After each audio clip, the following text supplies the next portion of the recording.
Et nous sommes live, donc bonjour à toutes et à tous et bienvenue dans ce nouveau cross-talk du Lab RH. On est ravis d'être avec vous de nouveau ce matin pour cette nouvelle édition de ce format.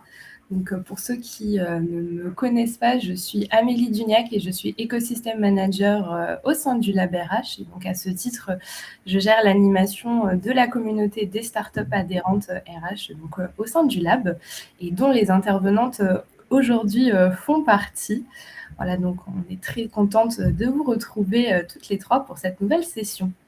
Je suis ravie d'animer justement cette nouvelle session de Crosstalk qui est un format qu'on a lancé en septembre dernier avec cet objectif de pouvoir réunir deux startups, comme je le disais, de l'écosystème du Lab qui ont une véritable expertise à partager sur un enjeu RH et donc qu'ils vont pouvoir décrypter au cours de ces sessions. Alors, on en est vraiment très fiers de ce nouveau format, de pouvoir réunir une scale-up et puis une start-up en amorçage qui peuvent toutes les deux venir se compléter sur les sujets de réflexion. C'est toujours très passionnant comme échange. On apprécie beaucoup de pouvoir reproduire ce format tous les mois. Et donc, sans plus tarder, on va pouvoir légèrement commencer à avancer avec le sujet du jour qui est la santé mentale au travail et surtout comment est-ce qu'on va passer à l'action aujourd'hui en tant que RH pour pouvoir adresser le sujet en entreprise. Alors, comment est arrivé un peu le sujet? L'idée aujourd'hui, c'est de se dire que la santé mentale, elle est devenue un enjeu qui est central pour les entreprises. On parle beaucoup de prévention, il y a aussi des obligations légales, il y a une responsabilité sociale des entreprises à adresser ce sujet. C'est d'autant plus vrai en plus que, parlons santé mentale, qui est la grande cause nationale qui avait été avancée en 2025, qui a été prolongée aussi en 2026, pour ceux qui n'avaient pas vu passer l'information. Ça traduit une véritable volonté de venir ancrer ce sujet de santé mentale sur la scène RH. C'est également l'objectif de la session aujourd'hui, pouvoir proposer des clés concrètes pour vous aider en tant que RH à venir structurer une approche qui est cohérente et qui est adaptée à l'ensemble de vos collaborateurs. Et donc, pour venir adresser et reprendre ces enjeux dans le cadre du sujet aujourd'hui, j'ai avec moi deux intervenantes qui sont donc des startups adhérentes du Lab RH. J'ai dans un premier temps Charlotte Gardel, donc, qui est chef de projet marketing prévention santé chez Medicalib.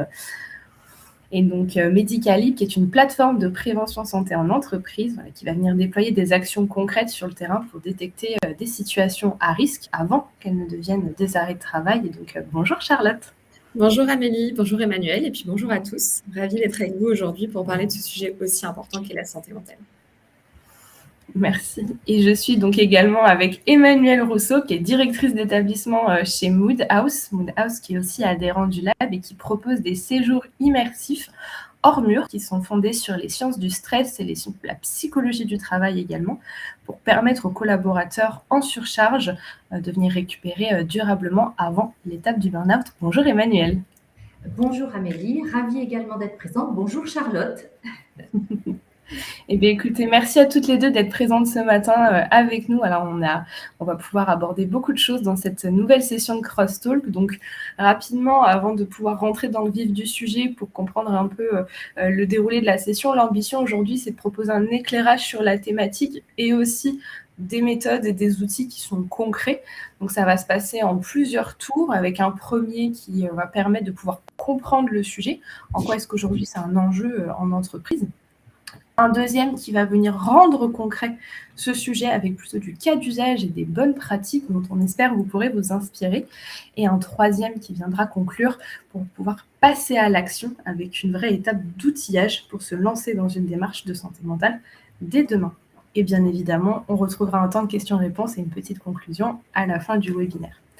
Donc, sans plus tarder, ce que je vous propose, c'est de démarrer tout de suite. Comme ça, on sera très vite fixé. Et je vais démarrer avec toi, Charlotte. Voilà, parce qu'avant de parler solutions, il faut vraiment comprendre ce que je disais juste avant, de quoi est-ce qu'on va parler aujourd'hui. Donc, en tant qu'acteur de la prévention santé en entreprise, quel constat est-ce que tu fais aujourd'hui sur la santé mentale au travail et à quels enjeux les RH sont-ils réellement confrontés ? Ouais, ça c'est un sujet qui revient beaucoup en ce moment, notamment aussi depuis la grande cause nationale. La santé mentale est une grande cause nationale et c'est pas pour rien parce qu'il y a vraiment une situation qu'il faut qu'on regarde avec lucidité. Ce n'est plus un sujet secondaire, la santé mentale au travail, c'est vraiment devenu un sujet central et structurel, et il y a de nombreuses études qui sont sorties ces dernières années, notamment, je ne sais pas si vous avez pu la lire, Amélie Manuel, mais l'étude Hemming, qui est sortie en 2005, c'est le 17e baromètre de l'absentéisme, et en fait, il révèle vraiment que le taux d'absentéisme aujourd'hui atteint 4,5%, donc c'est vraiment un record historique. À peu près, c'est 23 jours d'absence en moyenne par salarié, ça fait à peu près un mois, donc c'est quand même conséquent. Et en fait, l'autre chose qui est observée, c'est que la plupart des arrêts qui explosent sont des arrêts longs. Ils ont augmenté de plus de 50% en 5 ans. Donc, c'est un arrêt énorme. Et ces arrêts longs, la première cause sont les troubles de santé mentale, les troubles psychologiques, qui aujourd'hui ont même dépassé les troubles musculo-squelettiques, qui pendant des années étaient en top de la liste. Mais aujourd'hui, c'est vraiment les troubles psychologiques qui vont en fait créer le plus d'absentéisme en entreprise. On va retrouver le stress chronique, l'épuisement professionnel, l'anxiété, la perte de sens. Donc, c'est quand même assez conséquent. Ça a un impact organisationnel énorme.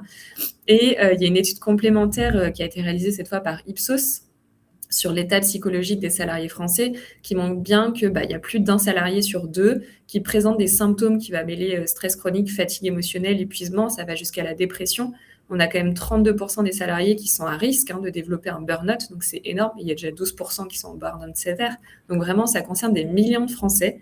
Donc clairement, c'est des chiffres qu'il ne faut pas prendre à la légère, et c'est pas seulement un manque de résilience individuelle, il y a vraiment une transformation profonde du monde du travail qui va expliquer ces chiffres, et c'est pour ça que c'est vraiment important qu'on en parle, et notamment aujourd'hui. Et je trouve ça intéressant ce que tu dis, tu parles vraiment d'une transformation qui est profonde aujourd'hui sur le monde du travail. Alors du coup, j'ai une autre question, c'est selon toi, qu'est-ce qui va expliquer concrètement cette explosion des troubles de santé mentale ces dernières années ? On a des observations à la fois des retours terrain, des salariés, des RH, vu que nous, on va aussi sur le terrain, et puis des études. Les rythmes se sont intensifiés. On va peut-être avoir aussi, du fait de l'absentéisme, une réorganisation des équipes avec parfois plus de tâches, plus de pression. Il y a un mélange aussi où on est dans le monde actuel sur beaucoup la recherche de performance, de KPI, donc ça peut mettre plus de pression à certains collaborateurs. Il y a aussi une hyperconnexion. Donc, évidemment, on va pouvoir parler du classique des mails le soir, le week-end, mais il n'y a pas que ça. Il y a aussi quelque chose qui va jouer sur la santé mentale au-delà de ce cliché de l'hyperconnexion. Il y a le fait qu'on ait des notifications en permanence. Donc, même quand on est dans nos heures de travail, on va être tout le temps sollicité sur Slack, par email, en direct, au téléphone. Vraiment, les canaux de communication se sont multipliés. Et finalement, ça va jouer sur l'épuisement professionnel, parce qu'il n'y a pas, le burn-out, ce n'est pas que de se sentir mal finalement dans sa tête, il y a vraiment tout des multiples facteurs qui vont jouer et qui fait que les salariés vont vraiment se sentir en veille permanente et ne peuvent jamais se reposer. Et puis, il y a aussi quelque chose qui s'observe un peu en entreprise davantage, c'est souvent la perte de sens et de collectif. Donc, ça peut jouer également sur la santé mentale quand on n'a plus d'identification à son groupe. Et n'oublions pas que la santé mentale, certes, ça impacte le travail, mais n'est pas lié qu'au travail. On est dans un environnement qui est un peu stressant. Les actualités géopolitiques actuelles continuent de nous faire évoluer dans un monde un peu incertain. Et cette incertitude, ça peut jouer également au travail finalement, parce que si on ne se sent pas bien dans sa vie perso, on ne va peut-être pas se sentir bien non plus dans sa vie pro. Et il y a quelque chose, je pense, auquel on ne pense pas d'un prime abord. La santé, c'est vraiment une chose qui est intégrative. Donc, on va parler de santé mentale, mais la santé physique a un rôle sur la santé mentale et inversement.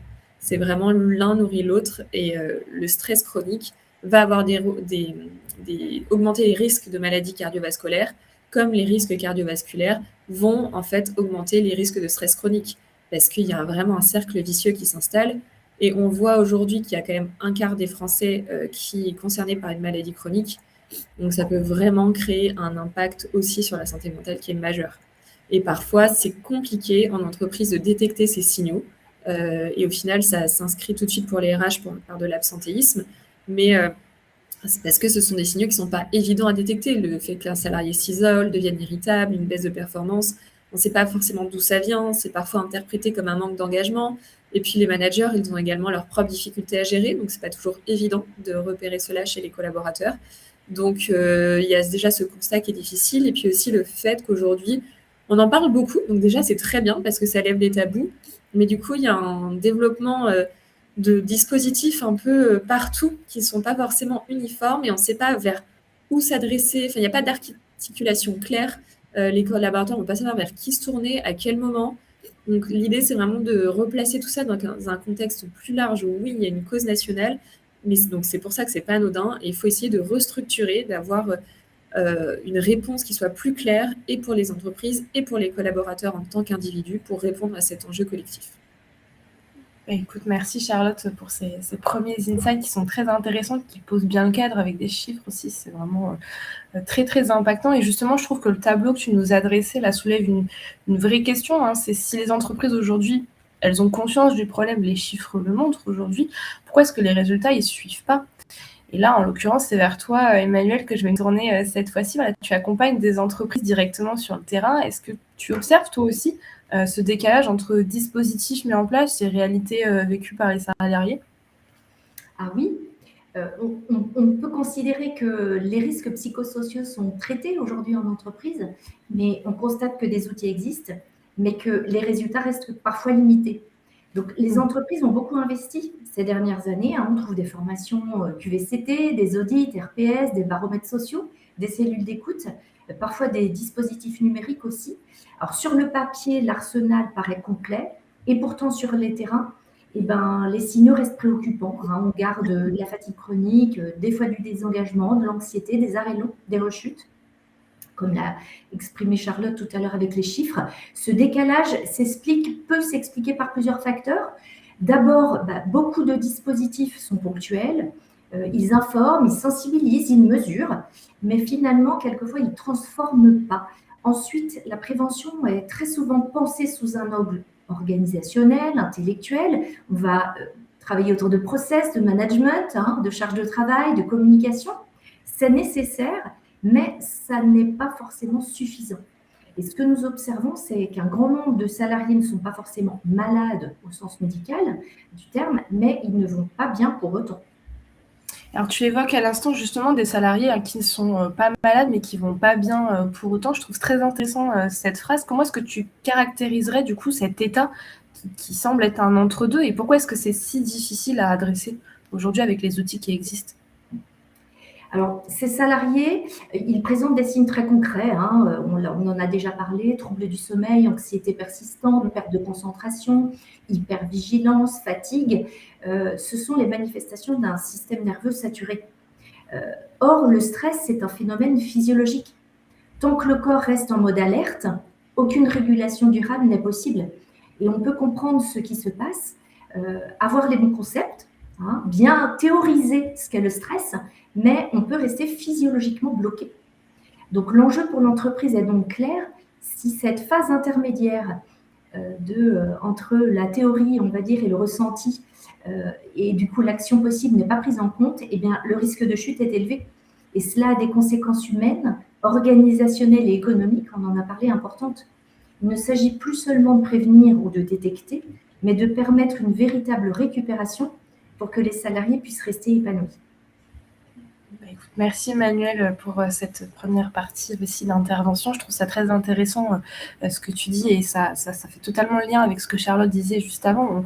Avec ces premiers échanges, on comprend vraiment que le sujet de la santé mentale aujourd'hui, ça reste encore un sujet c'est un sujet d'ampleur déjà, et c'est aussi un sujet avec des approches qui sont déjà existantes également, mais des approches qui présentent des limites, hein, vraisemblablement par rapport à ce que vous nous disiez. Donc ça nous amène à nous poser une autre question aujourd'hui, c'est qu'est-ce qui fonctionne? Si effectivement il y a des outils qui présentent des limites, mais qu'est-ce qui fonctionne vraiment? Et donc pour commencer à répondre, je vais me retourner vers toi Charlotte.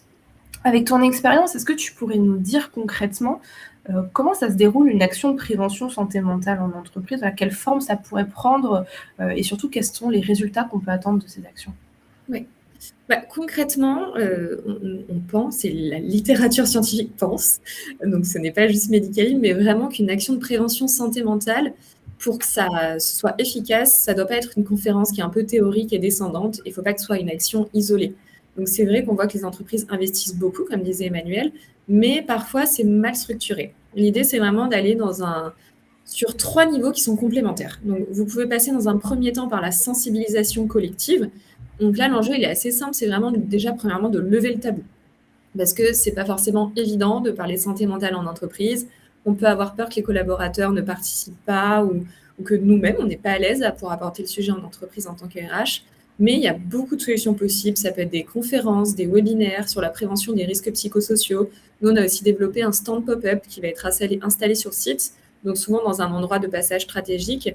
Et l'idée, c'est qu'il reste accessible sur tout le temps de travail et les collaborateurs peuvent s'y rendre un peu quand ils le souhaitent, donc avec des collègues avec qui ils s'entendent bien. Donc il y a moins cette notion de descendance, c'est vraiment le aller vers. Donc ça, c'est assez important. Il y a des thématiques qui vont être très concrètes. C'est comment gérer le stress et mécanismes, comment on identifie les signaux faibles, ou comment on gère la charge mentale, même rééquilibrer en fait notre énergie physique et mentale. L'idée, c'est vraiment pas de diagnostiquer, mais c'est qu'on donne des repères simples, on met des mots, et ça permet aux salariés déjà d'avoir un premier pied dans la santé mentale. Ensuite, la deuxième étape de la prévention, ça va être de créer un lieu d'interaction et un lieu d'expression. C'est pour en fait engager la participation des collaborateurs. Donc, c'est souvent des ateliers qui sont animés par un psychologue qui est formé, notamment à la psychologie en entreprise, qui est plus particulière que la thérapie cognitive comportementale classique qu'on peut suivre en libéral. Et l'idée, c'est d'avoir des ateliers, par exemple, comme la gestion des émotions, où là, nous, on est en train de développer aussi sur les neuroatypies, pour apprendre en fait comment être bien avec soi et aussi avec les autres. Parce que quand on a une neuroatypie, peut-être qu'on n'a pas de burn-out, mais on fonctionne différemment et on ne sait pas toujours bien se positionner. Et ça a aussi un impact sur la santé mentale. Et l'idée, c'est qu'avec ces ateliers, les managers puissent réaliser que même s'ils ne savent pas toujours repérer, eux, les signaux faibles, les collaborateurs, eux, peuvent prendre conscience qu'ils ne sont peut-être pas les seuls à ressentir ces tensions. Et puis que si leur collègue il réagit comme ça, c'est peut-être parce que finalement, peut-être qu'il était hyperactif, mon collègue, et peut-être qu'il n'avait pas le même moyen de fonctionner, et peut-être que aussi moi, ça impacte mon quotidien. Lui aussi, c'est vraiment réapprendre à vivre, à s'accepter soi et à vivre avec les autres selon leurs différences. C'est des formats qui vont être dynamiques, assez courts, parce que c'est des ateliers d'1 heure, mais on parle vraiment du concret. Il ne faut pas que ce soit un discours culpabilisant, il faut plutôt que ce soit un discours qui, en fait, est lancé pour que les gens commencent à communiquer entre eux, essayer de comprendre leur mode de fonctionnement, pour bien apprendre à vivre avec soi et l'autre. Et puis, la dernière étape qui, je pense, est vraiment cruciale, c'est les entretiens individuels. Donc là, c'est un entretien individuel confidentiel avec un psychologue sur site, ou à distance, d'ailleurs, les deux sont possibles, et c'est vraiment efficace parce que là, c'est un moment qui est confidentiel, c'est un moment tête-à-tête entre le collaborateur avec le professionnel de santé. Certains ne vont pas oser parler en groupe, donc c'est aussi intéressant de le proposer à certains collaborateurs parce que c'est une démarche un peu plus personnelle. Et là, les résultats sont vraiment mesurables. Nous, on voit qu'à la suite des entretiens individuels et des dépistages, du coup, avec le repérage des signaux faibles, on a quand même 23% des collaborateurs qui sont réorientés dans le circuit médical. Ça veut bien dire que plus d'un quart des collaborateurs qu'on rencontre présentent une situation qui nécessite un suivi. Donc, c'est là où on va un peu plus loin que de la simple sensibilisation. On prend vraiment le problème à bras-le-corps.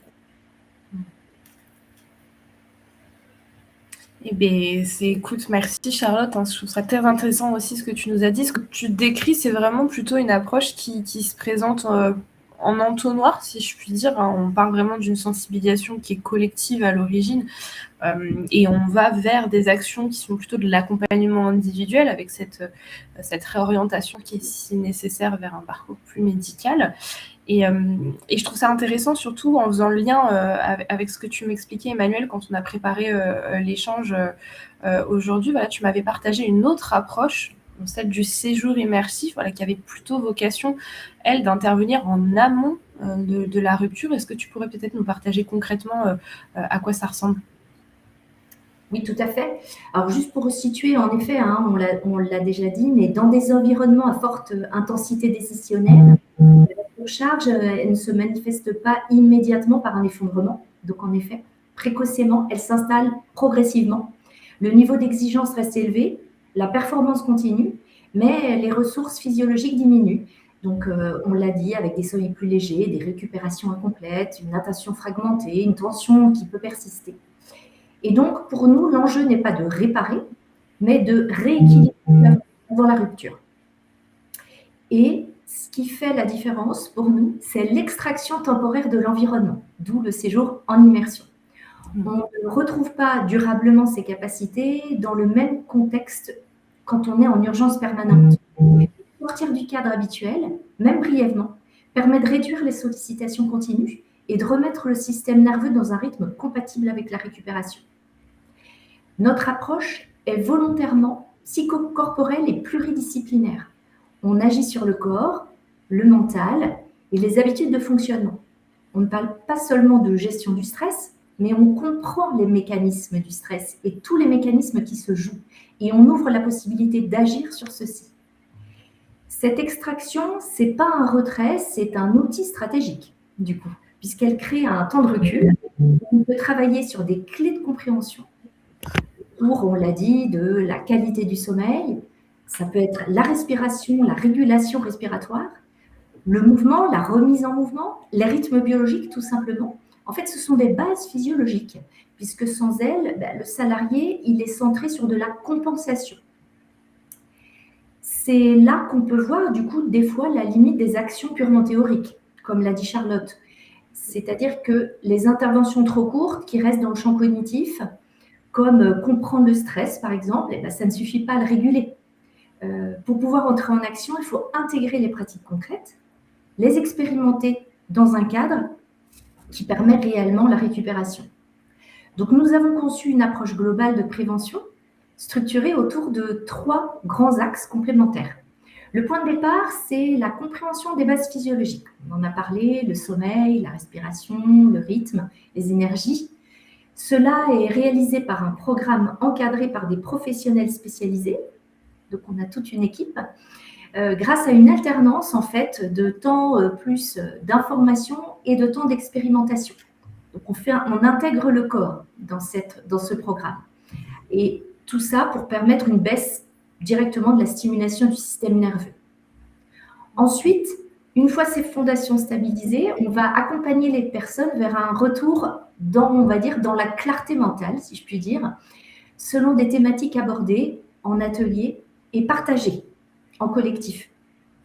Et enfin, le séjour permet d'aligner ses acquis, ses ressentis avec la réalité professionnelle. Ça va clarifier les priorités, donner des marges de manœuvre, pourquoi pas retravailler sa posture de leadership et aller vers des pratiques concrètes qui sont transférables au retour. Donc, je le redis, l'objectif n'est pas de réparer, mais bien de réaligner les ressources pour mieux pouvoir agir et réagir, en fait. Dans cette logique, du coup, le séjour immersif, il devient un outil de formation très puissant, puisqu'il ne s'adresse pas uniquement à des personnes en difficulté, mais principalement à des professionnels qui souhaitent consolider leurs capacités et sécuriser leur trajectoire dans des environnements qu'on a vus exigeants. Beaucoup d'environnements exigeants, effectivement. Merci Emmanuelle pour ce partage. Approche assez intéressante qu'on n'a pas encore vu passer, je trouve, même dans des communications. Donc il y a vraiment cette notion innovative qui est hyper intéressante. Et ce que vous nous avez montré toutes les deux, là, Emmanuelle et puis Charlotte, c'est qu'aujourd'hui, agir sur la santé mentale, c'est pas un acte isolé. Vous avez toutes les deux parlé parcours, vous avez toutes les deux parlé d'étapes aussi. Donc on voit vraiment que c'est une continuité d'action aujourd'hui dans cette démarche de vouloir mettre en place un sujet de santé mentale, et que ça passe à la fois par du collectif, mais aussi par de l'individuel, ça passe par du préventif, mais aussi du curatif. Donc la vraie question, en sachant tout ça avec les possibilités qui existent, c'est par où commencer. Et donc, je le disais en début de session, aujourd'hui, la santé mentale, en 2026, elle a été de nouveau prolongée grande cause nationale. Donc, c'est vraiment un sujet majeur qui a été identifié, et surtout où il y a une véritable volonté de pouvoir agir. Et donc, ma question, elle est pour toi, Charlotte. Selon toi, comment est-ce qu'on se lance aujourd'hui, en tant qu'RH, concrètement, pour passer à l'action dès demain sur la santé mentale ? Alors, aujourd'hui, les RH, comme tu dis, doivent passer à l'action. Mais déjà, je voudrais aussi dire, en effet, je pense qu'ils sont vraiment informés. Ils sont même saturés, je pense, de chiffres, d'articles, d'obligations légales. On leur met pas mal de charges en plus, notamment sur la prévention. Et ils sont bien au courant que la question, c'est plus pourquoi agir, mais comment on va faire pour que ça devienne un projet qui ne soit pas trop lourd pour nous, pas chronophage et pas forcément trop coûteux. Parce qu'il faut être réaliste, on sait qu'on est dans le monde de l'entreprise et les freins, c'est souvent le budget, le temps, la charge organisationnelle, et ça, c'est tout à fait légitime. Donc, ce qu'on observe, c'est que beaucoup d'entreprises vont penser que la santé mentale, c'est complexe et presque médicalisé finalement à faire rentrer sur site. Mais en fait, ça peut se faire assez simplement. Par exemple, nous, avec Medicalib, on va accompagner les entreprises dans le choix déjà de la thématique. Donc, nos consultantes vont proposer un audit qui est fait entre l'entreprise et Medicalib pour pouvoir définir ensemble la thématique parce que ça peut être, comme on disait, la gestion de la charge mentale ou plutôt trouver un équilibre via son mode de vie autour du sommeil, la nutrition pour pouvoir mieux gérer aussi son stress. Enfin, il y a vraiment beaucoup de thématiques possibles. Donc ça, on a un audit qui permet de le choisir ensemble. Ensuite, on attribue un chef de projet qui est dédié, qui va être l'interlocuteur privilégié de la personne sur site pour toute la suite et la gestion de l'organisation de A à Z. Parce que nous, on va recruter le pro de santé. On va mettre à disposition un outil de réservation pour la réservation des créneaux individuels ou pour pouvoir aussi gérer le flux de passage dans les ateliers ou les conférences. On va assurer la communication entre le professionnel et l'entreprise. On va envoyer tout le matériel nécessaire, aussi tout l'équipe de communication. On fait vraiment toute la gestion logistique. Et en plus, comme on sait que c'est quelque chose qui est important, on va envoyer un reporting post-intervention, bien évidemment qui est anonymisé, parce que toutes les données que les collaborateurs vont partager ne seront pas transmises. Mais par contre, il y a une analyse avec des KPI clés qui est le taux de participation, le taux d'engagement, le taux de réorientation. Et aussi, on envoie un questionnaire de satisfaction. Donc, il y a aussi le NPS, et des verbatims avec les retours finalement des collaborateurs. Donc, on s'occupe vraiment de transmettre tout ça. Et en plus, on accompagne les entreprises dans des actions de communication interne. Et on peut même faire de la communication externe avec des RP. Parce qu'on sait que pour engager les collaborateurs à participer et puis montrer aussi, engager la direction à participer, il faut mettre en avant l'action. C'est aussi important pour l'engagement et la marque employeur. Donc, en réalité, une action de prévention qui est bien conçue, c'est top. Quand on vous aide sur la logistique, c'est top, mais ça ne sert pas uniquement à réduire les risques. Si on veut vraiment montrer qu'on prend soin de ses collaborateurs, il y a toute une partie aussi communication qui est importante et qui va jouer sur l'engagement. Et bien évidemment, ces dispositifs-là, on peut se dire, ok, mais ça va peut-être être un certain budget. Finalement, si on inclut un dispositif avec de la sensibilisation et des entretiens individuels, en moyenne, aux entreprises, ça leur revient entre 2 500 et 3 000 euros quand vous travaillez avec Medicalib.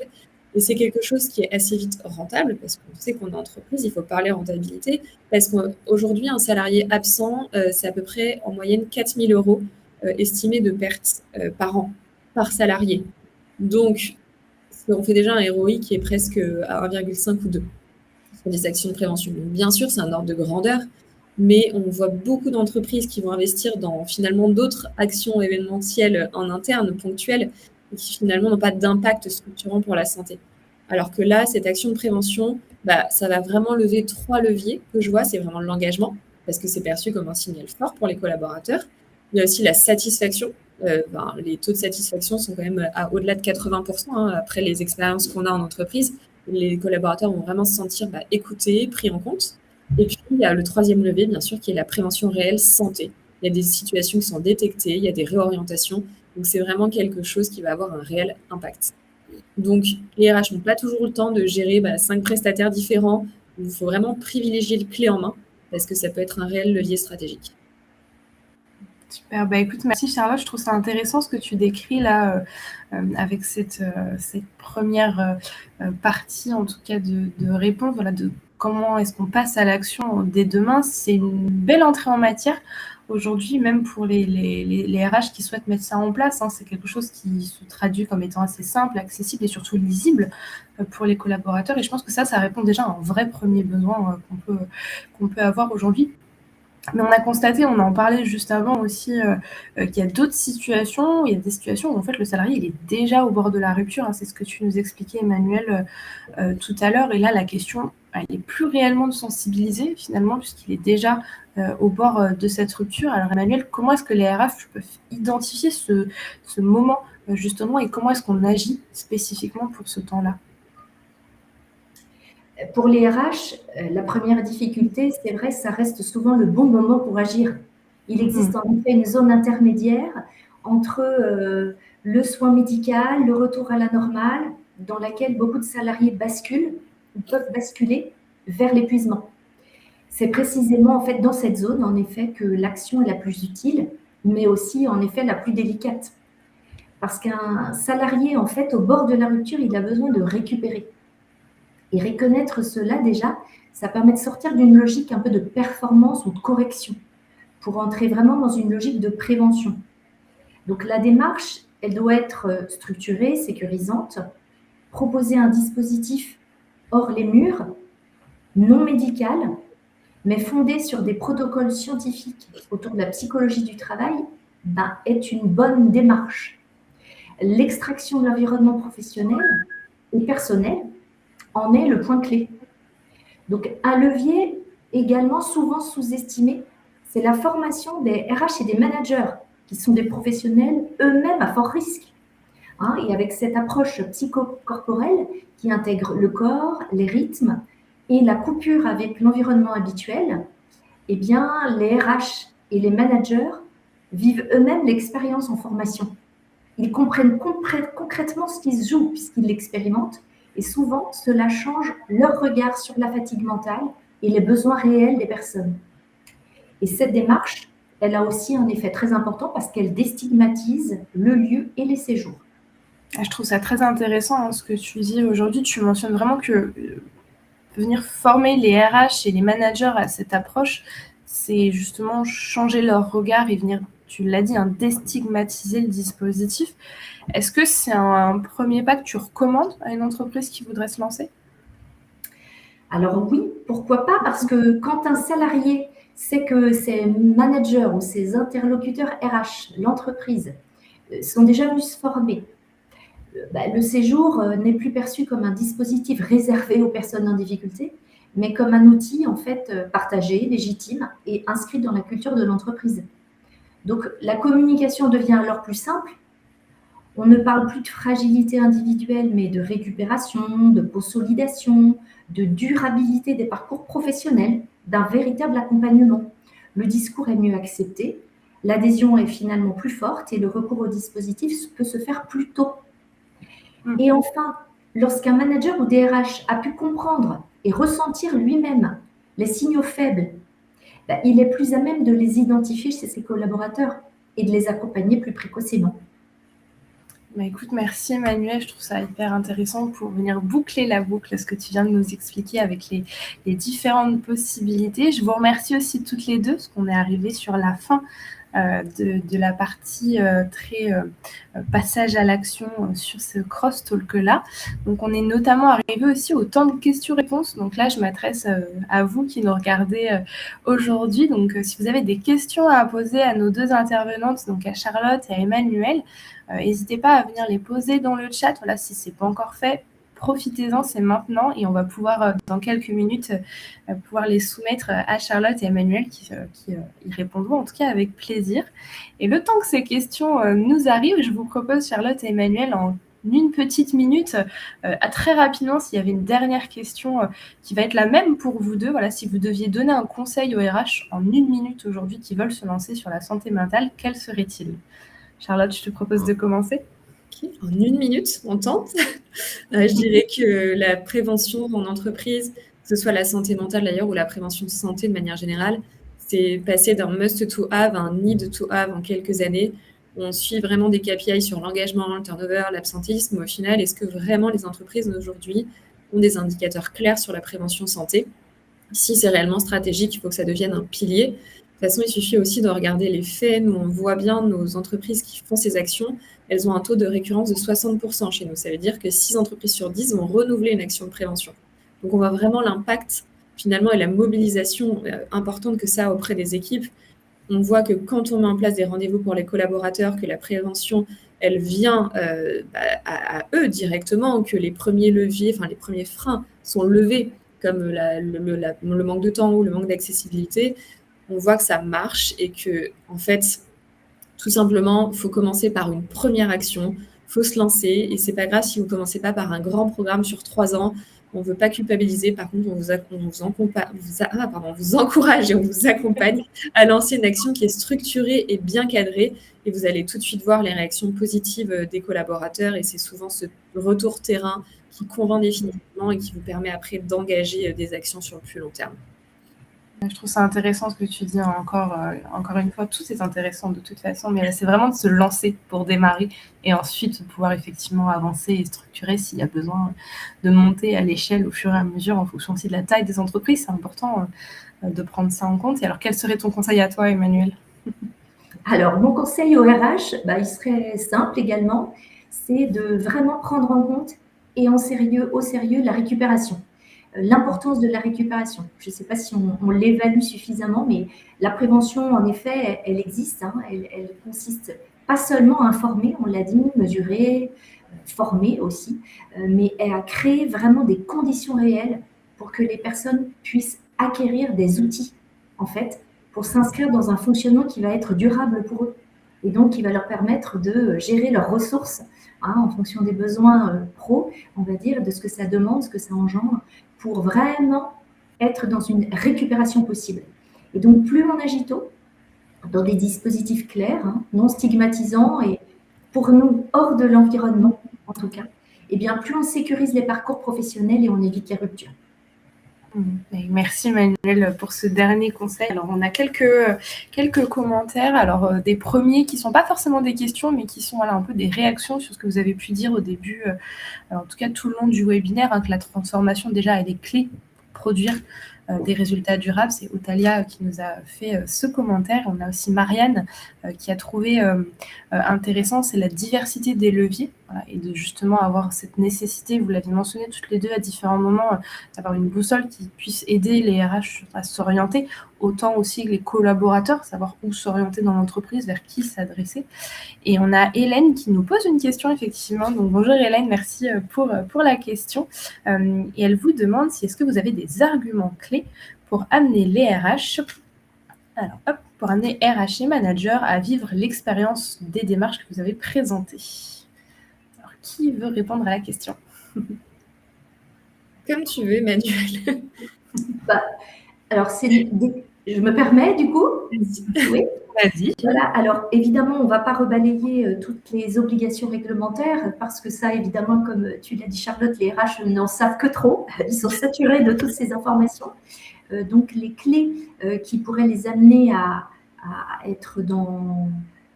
Je me permets de redemander la question d'Hélène pour être sûre de bien répondre. C'est les arguments clés pour amener RH et managers à vivre l'expérience des démarches que vous avez présentées là aujourd'hui.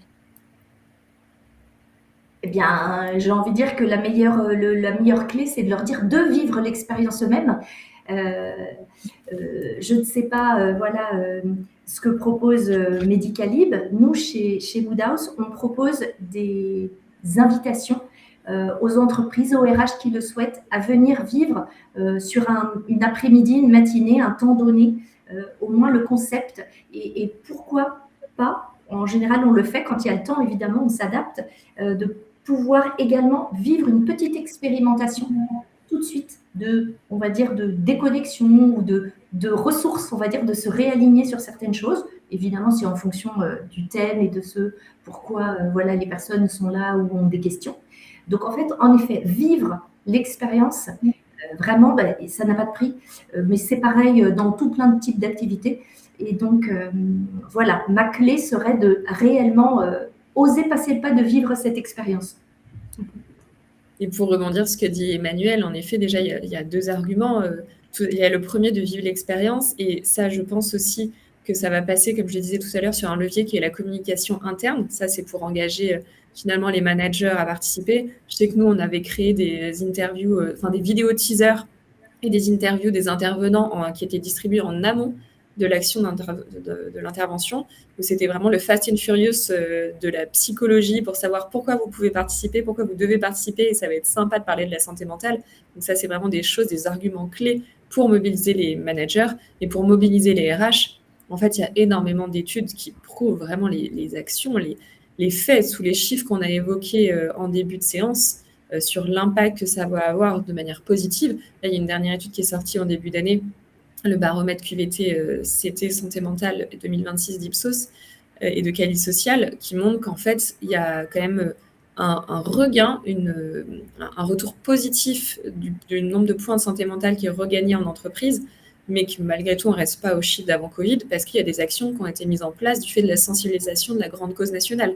Donc ça a un effet positif. C'est juste que, donc c'est prouvé, c'est juste qu'aujourd'hui, c'est pas encore développé à grande échelle dans toutes les structures et qu'on ne sait pas encore comment bien le mettre en place. Mais ça a vraiment une efficacité prouvée. Et puis, si vous souhaitez des études, on peut vous les transmettre. Elles sont en libre accès, mais on peut vous transmettre les références. Merci Charlotte et Emmanuel pour ces réponses. J'espère, Hélène, que vous aurez eu la réponse à votre question. On a une autre question de Juliette qui nous demande si le périmètre d'intervention d'une entreprise ne dépendrait pas-il aussi de son ADN et de ses ambitions. Voilà, elle précise notamment qu'il y a certaines entreprises qui sont plutôt dans l'intervention minimaliste, l'entreprise n'ayant pas forcément vocation à agir. N'est pas un psy, comme elle l'indique, et quand d'autres entreprises sont plutôt maximalistes, avec beaucoup d'actions sur le sujet. Alors, quel est votre avis sur la question ? En tout cas, je pense qu'en effet, c'est un vrai frein. Aujourd'hui, la santé, on a un peu du mal à se dire que ça va avoir une place en entreprise. Mais en fait, il va falloir faire évoluer les mentalités, comme en fait, on fait évoluer le fait de parler de santé de l'homme en entreprise aussi. Il faut lever le tabou. Parce que c'est nécessaire. Aujourd'hui, dans le système de soins français, déjà, on voit qu'il est saturé. Donc, il y a déjà un problème d'accès aux soins. Et le budget santé qui est utilisé, vraiment, je parle du système de santé national, il y a 35% des dépenses du budget santé qui est destiné au système curatif, aux soins à proprement parler, quand seulement 3% est utilisé à la prévention. Donc, en fait, déjà, quand dans le système de santé qui est saturé, il y a peu de budget qui est mis en avant, on se dit quand même qu'un des relais les plus pertinents et qui vient vraiment prendre un rôle principal, c'est l'entreprise. D'autant plus que c'est là où on passe le plus de temps et qu'on voit bien que les collaborateurs qui ont besoin de ces actions, c'est des collaborateurs qui sont jeunes finalement, de 20 à 60.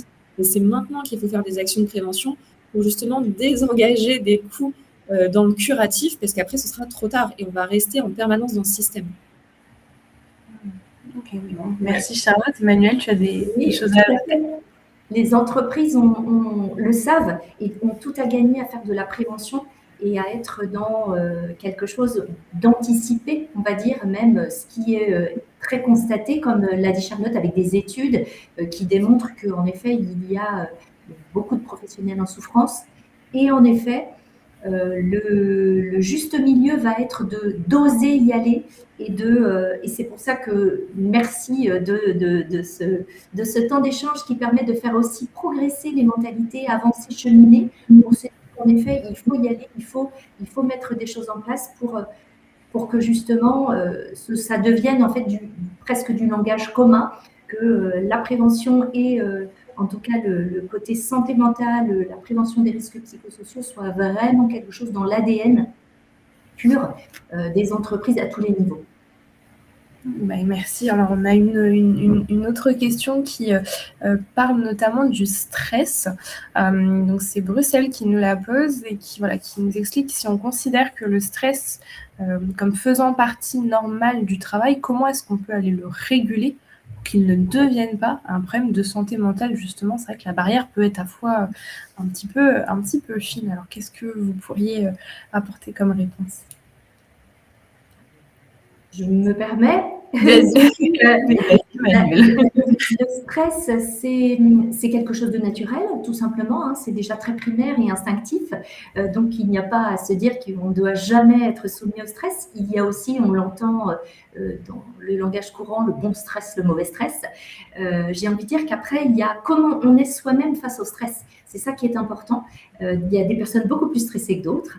Et en fait, ce qu'il faut comprendre, c'est bien les mécanismes qui amènent au stress. Je pense qu'à partir du moment où on a compris les mécanismes qui amènent au stress, on sait comment soi-même on interagit avec ces mécanismes et du coup, on a beaucoup plus facilement la main pour pouvoir agir dessus. Ça ne veut pas dire que parce qu'on connaît, on a la pression de se dire « c'est bon, maintenant, je sais réguler mon stress, je ne dois plus jamais avoir de stress ». Pas du tout, parce que c'est lié aussi à un environnement, on l'a dit, aussi au contexte sociétal, environnemental. Donc, le stress, c'est vraiment quelque chose de sain et naturel et c'est important d'en comprendre les mécanismes pour pouvoir agir dessus. Parce que le stress, après, il induit de nombreux troubles, comme les troubles de concentration, de sommeil, différentes choses. Donc, la base, c'est vraiment de comprendre les mécanismes et de se dire que de toute façon, c'est quelque chose de naturel, qu'on ne peut pas complètement annihiler. Il y en aura toujours. Le but est de se connaître et de ne pas se laisser déborder par son stress. Et je rebondis sur ce que dit Emmanuel, et c'est exactement, j'allais dire aussi cette chose-là, c'est le stress, c'est physiologique, c'est humain, et heureusement qu'on a du stress, parce que c'est ce qui nous préserve en fait de réagir dans des situations compliquées et qui a préservé l'humanité finalement. C'est un réflexe reptilien, mais le stress, il peut être hyper positif parce que dans certaines situations, ça va nous permettre finalement d'aller vers l'empowerment et se dépasser. Il faut juste savoir, comme on dit dans le langage commun, quel est le bon stress. C'est un stress qui va te permettre d'aller au-delà de ses limites, mais pour ça, il faut se connaître soi et savoir à quel moment on dépasse une limite. Et il y a plein de systèmes de régulés qu'on ne pourra pas développer ici, ce serait trop long. Il y a vraiment beaucoup de techniques et en fait, ça passe d'abord par apprendre à se connaître. Et si on a une conférence, ne serait-ce que ça, qui permet de comprendre comment ça fonctionne et comment nous, on fonctionne, derrière, on peut après le mettre en place directement dans l'environnement du travail. Et même après, à la maison, pour gérer le stress, toute la charge mentale qu'on peut avoir derrière, parce que ça va aussi avoir un impact. Merci Emmanuel et Charlotte. Donc en résumé, le stress, c'est normal, tout va bien. Il faut simplement apprendre à le réguler et à le gérer. Merci beaucoup. Une dernière question et après on conclura un peu cette session de questions-réponses afin de pouvoir aussi conclure la session. Dernière question qui est de Florence, qui déjà vous remercie pour la conférence intéressante. Donc elle a apprécié les échanges et elle nous explique que dans les actions qui visent à anticiper les problèmes de santé au travail, elle vous demande quelles initiatives prennent le problème à la source, comme moins de notifications ou des rappels du droit à la déconnexion ou autres. Et quelles sont ces initiatives-là qui sont vraiment plutôt à la source dès le départ? Je dirais déjà simplement qu'il faut sensibiliser les managers à cela. En fait, dans une structure interne, chacun est différent, chacun a son passé professionnel. Des générations se mélangent et se confondent et tout le monde n'a pas les mêmes attentes. Donc, je pense qu'il faut instaurer un espace pour que les managers puissent déjà prendre conscience justement de quelles peuvent être les actions faciles à mettre en place. Donc, ça commence par une conférence et puis après, ça peut passer par des ateliers collectifs où justement, les différentes personnes vont pouvoir échanger entre eux et exprimer quels sont leurs besoins finalement assez propres pour savoir, moi par exemple, j'ai pas envie de recevoir de notifications à partir de 19h parce que je suis avec ma famille et je ne veux pas me sentir débordée, alors qu'il y en a d'autres qui vont avoir finalement de la facilité à travailler plutôt le soir. Je pense que là, c'est vraiment instaurer un discours, une communication, la rétablir parce qu'on est dans une époque où on communique énormément, mais finalement, pas tant que ça. On a perdu un peu la communication du lien d'humain-humain. Je pense que si déjà on arrive à reposer les bases et à essayer d'en discuter, ça peut être d'un grand intérêt pour les problèmes de santé mentale. Alors Emmanuel, un dernier mot? Oui, je rajouterais que dans notre formation, nous, pour les RH et managers, on va faire un travail sur les besoins et les valeurs qui vont être des besoins personnels, professionnels. Et en fait, cet atelier, il va permettre aux personnes de se rendre compte qu'elles ont déjà leur propre niveau et besoins et valeurs, mais également qu'il y a toute une interaction avec d'autres personnes qui en ont d'autres. Et du coup, c'est ça qui est très intéressant, c'est toujours, du coup, ces managers développent déjà leur propre connaissance d'eux-mêmes, et ça, c'est toujours très intéressant, comme on l'a dit, pour un retour vers le collectif après. Mais ça veut dire aussi qu'au retour en entreprise, elles sont capables déjà d'évaluer ou de se renseigner ou de voir un petit peu, d'évaluer un peu les besoins et les valeurs de leur équipe et du coup de pouvoir avoir des bases pour mettre des fonctionnements en place. Si c'est le droit à la déconnexion, mais ça peut être autre chose parce que selon les métiers, il peut y avoir des valeurs éthiques, des valeurs organisationnelles, des choses qui peuvent être heurtées. Et donc déjà, de commencer par retravailler sur ces besoins-valeurs va permettre déjà d'avoir une sorte de socle et de langage commun. Merci Emmanuel et merci Charlotte pour les réponses à ces questions. Florence, j'espère que vous avez eu une réponse à votre question. Et donc, comme je le disais, on arrive à la fin là, du Cross Talk. Donc, un dernier mot pour terminer ce live. Voilà, je tenais à vous remercier à nouveau nos intervenants pour leur participation ce matin. Donc, merci à toi, Charlotte, et merci à toi, Emmanuel, pour leur temps, les témoignages que vous avez pu apporter. C'était un vrai plaisir de pouvoir travailler sur le sujet avec vous, préparer l'échange et de pouvoir vous accueillir aussi pour ce format Cross Talk. Et merci à vous tous qui nous regardez aussi de nous avoir rejoints sur ce format. On espère que vous avez été très intéressés et en tout cas très content que vous soyez venus vous inspirer avec nous ce matin. J'espère que vous repartez avec pas mal d'inputs sur le sujet de la santé mentale. Et rapidement, comme à chaque session, avant de se dire au revoir, je voulais vous partager l'agenda du LabRH avec les prochains rendez-vous. Et donc, si vous êtes adhérent, notamment, on aura le plaisir de vous retrouver la semaine prochaine, le 17 mars, à la Défense pour notre premier événement qui est dédié à l'un des challenges RH 2026 que nous avions partagé en janvier, qui s'intitule Dézoomer pour garantir les équités. Et donc pour ce premier événement, on ouvrira le cycle avec un focus sur le sujet incontournable de cette année qu'on voit dans pas mal d'initiatives, qui est la transparence salariale. Donc n'hésitez pas effectivement à nous rejoindre pour cet événement qui est en présentiel si vous êtes adhérent. Donc voilà, merci beaucoup à tous pour votre participation. On espère vous retrouver bientôt pour un nouvel événement, un nouveau Crosstalk. Et puis, je vous souhaite à tous et à toutes une excellente journée. Merci. Au revoir. Merci à tous et bonne fin de journée. Merci.